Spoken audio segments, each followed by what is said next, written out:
Andito po kami ngayon sa Kamiling Old Church with Jamaica. And ngayon, ipapakilala po namin ang aming pinaka-source. Andito po ngayon si Sir Percival Corpus. Which is I am former student of Kamiling Catholic School. And at present, ako yung nag-gather ng mga information from past to present historical facts ng Kamiling from 1832 up to the present political and church history. So, itong old church ay ginawa according sa Spanish plans. Na ang church ay dapat nasa gitna ng isang community. Ang tawag dito ay reduction. So, ginawa ito decades ago out of bricks, stones, at mga clay. Naging worship place ito ng mga Kamilenyos na devoted sa Catholicism. Gaya nga ng sabi ko kanina na ang lumang simbahan ay gawa sa mga bricks, bato, at saka mga clay, ang lumang simbahan ay naging bunga ng Polo Iservisyo. Ang gumawa nito ay 25 na tao lang at rotation sila. Alam niyo na ba? Siyempre hindi pa.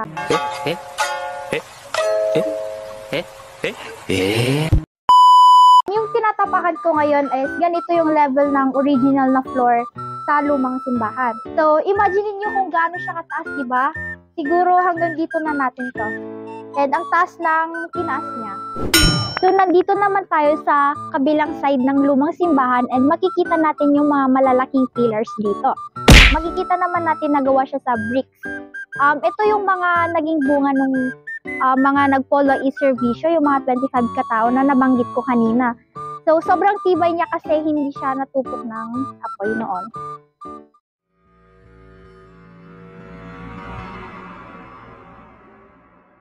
Let's explore the inside of the ruined church. Mag-start tayo dito sa main entrance or main door.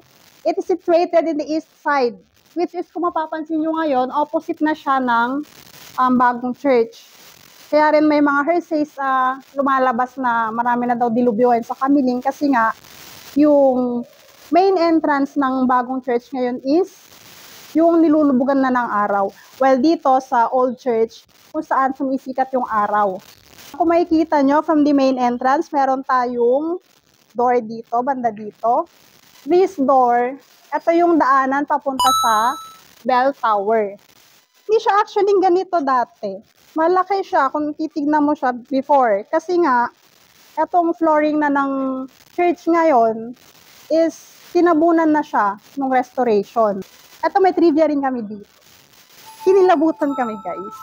Kasi dito sa area na to, according sa kwento sa amin ni Sir Percival, na bago pa siya magkaroon ng flooring na ganito, this area, this side, may mga nahukay na mga buto. Ito ng mga tao guys. So scary talaga siya. So, meaning to say po, marami na ding mga na-build gano'n. Before kasi naging cementerio ang katabi natin sa simbahan. It's the Kamiling Public Market. Yung sinabi ko Yung mga iba, natupra sa Nuget, meron pang nakukukay na sa side. Meron pang naiwan. So, did you know that the old church was that place of rebel General Pedro Pedroche? President General Emilio Aguinaldo gave task to General Antonio Luna to Francisco Macabulos of Tarlac to capture General Pedro Pedroche. So, base sa interview with Sir Percival, while they are having fun inside the bulwagan, minaman-manan na rin nila itong si General Pedroche.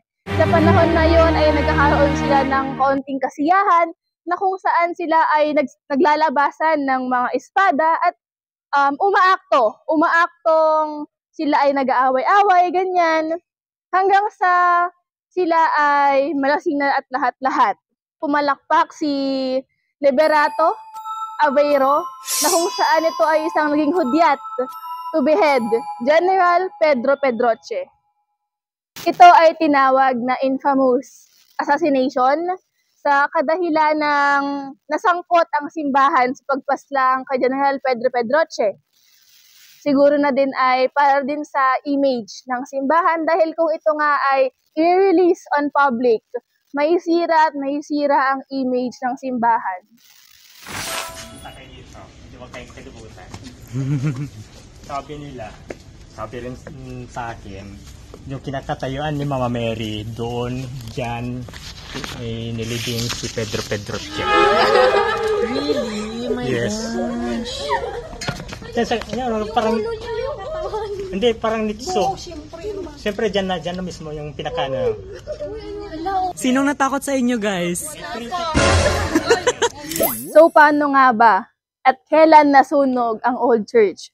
Nasunog ang church on the sunny Sunday of April 13th, year 1997. Well, based on the Philippine News Agency, it is because of faulty electrical wiring. This is also the document that is released in the public that time. While based on the source of the church, it is because of the student na sinadyang sinilaban ng search. The student is napag-alamang bumagsak sa kanyang akademiko.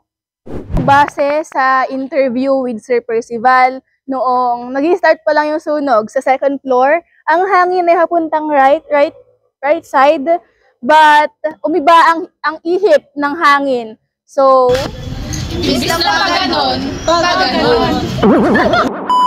ang sunog ay tumagal ng 2 hanggang 3 oras. The total damage were approximately 35 million. Kamiling plans to make the old church as a theater or a museum. Dahil nga naman sa itsura nito, ay talagang magandang gawing museo. Governor Susan Yap once visited Kamiling and saw the old church. She said that this is a treasure.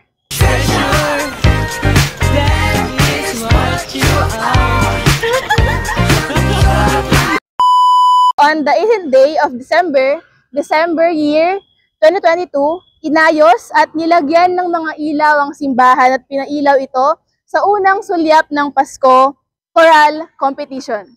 Sa kapangyarihan ng araw! Damihan! In the Spanish era, this church was the oldest and widest church in the province located here in Municipality of Kamiling.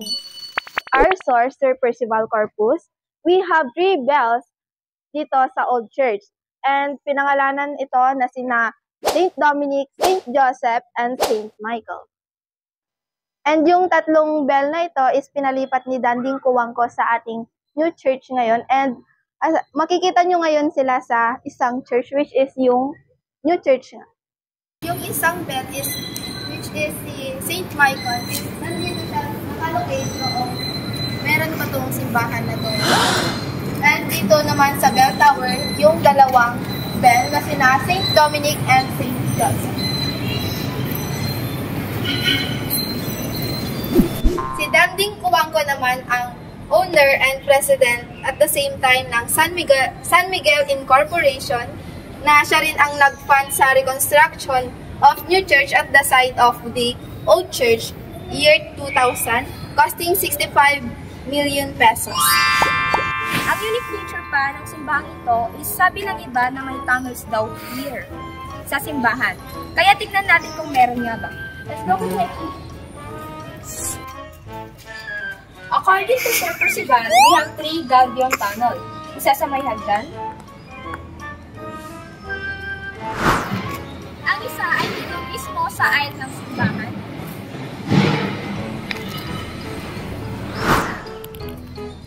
At ang isa ay nasa gilid sa loob ng simbahan na ngayon ay basurahan na lang.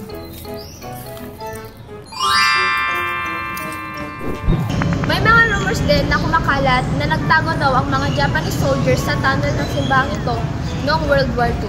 Pero ang katotohanan ay hindi nasakop ng mga Japanese ang simbahan sapagkat ang nasakop lang nila ay ang north ng Kamiling. Nakakainis naman kasi si Erzi!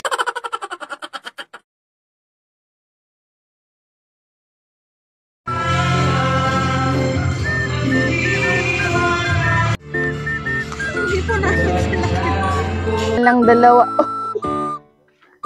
kapangyarihan ng araw!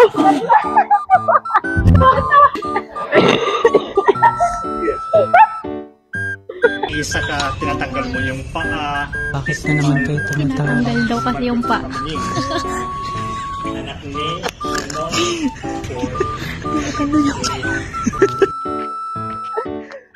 ano?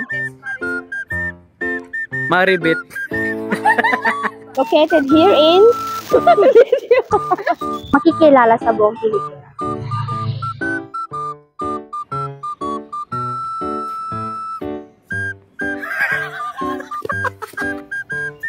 According to Sir Agor? According to Sir Percival, we have 3 Galdron channels. Hala! Tunnel.